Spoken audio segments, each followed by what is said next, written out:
Durante esses últimos dias, todo mundo tem visto as fotos, os vídeos do Michael Jackson. E é impossível a gente não deixar de ver a transformação do rosto dele através do tempo. Do nariz, dos olhos. Aliás, o nariz é uma coisa impressionante. O Michael Jackson praticamente ficou sem nariz. Teve que tirar um pedaço da cartilagem aqui da orelha para refazer o nariz, né? E eu acabei descobrindo que todas essas mudanças que ele fez no corpo, na verdade, isso se trata de uma doença, que é o transtorno dismórfico, né, corporal. E hoje a gente vai entender um pouco mais sobre essa doença mental. Maria Angelita, o que é o transtorno dismórfico corporal? É uma doença mental, Cristina, cuja característica principal se coloca como um tipo de preocupação excessiva, ou com o corpo todo, ou com partes específicas do corpo. Esse tipo de preocupação, ele traz um nível de sofrimento muito alto para o indivíduo. E além desse sofrimento, que é plausível, pode comprometer a vida social, ocupacional e outras áreas afins devido ao sofrimento que esse transtorno acarreta no dia a dia.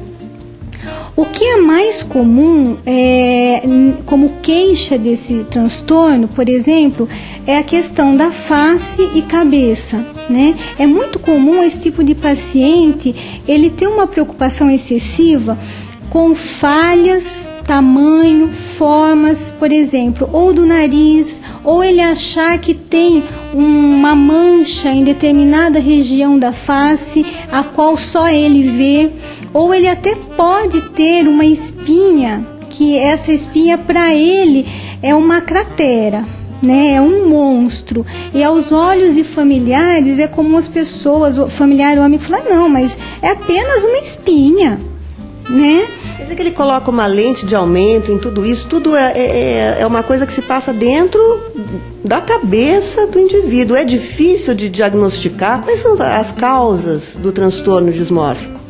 Não falamos em uma causa específica, tá? Como muitas outras doenças mentais. O que nós falamos sobre são fatores multicausais. Então pode haver um aspecto genético e alguns fatores da vida desencadear esse aspecto genético. Pode ser também a questão química, né? Hoje é muito citado a questão da serotonina, que também tem uma função importante no transtorno dismórfico corporal. Existem muitos estudos que comprovam o desequilíbrio desse neurotransmissor, então essa pode ser uma das causas também, né? E também aspectos psicológicos, né? A forma como esse indivíduo interpreta a ele mesmo e a preocupação exacerbada que ele tem sobre a sua imagem na sociedade, né? E uma das coisas que ajuda, Cristina, a intensificar essas preocupações é a busca pelo ideal do corpo, o ideal da beleza, né? O perfeccionismo da beleza. Então essas pessoas acabam se aguçando, porque tem muitas técnicas que estão à disposição para mudanças ou camuflagem desse aspecto da doença. Hoje em dia é muito fácil você mudar o seu aspecto, né? Acho que com muita cirurgia plástica, também na parte de ortodontia, tudo isso, acho que são benefícios, é excelente. Mas quando isso se associa a um transtorno mental, pode ser uma coisa bombástica, né? Além de ser uma coisa bombástica, né, que eu acho que não é que pode ser, eu acho que é, porque se falando desse tipo de transtorno, existe uma grande porcentagem desses indivíduos que eles realmente tentam suicídio. É uma faixa de 22% a 28%.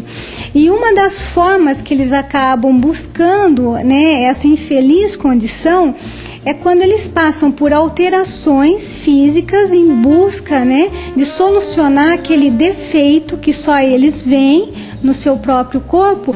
Então eles passam por uma transformação, mas aquela transformação nunca vai satisfazê-los. Então aí vem uma frustração maior. Não é um descontentamento, é uma frustração maior realmente, né? E pode ativar pensamentos suicidas. Então, o que tem que ter quando há desde um peeling até mesmo a uma interferência cirúrgica, tem que ter também o bom senso e a busca do conhecimento sobre esse transtorno, para os profissionais, inclusive, que tratam dessa área.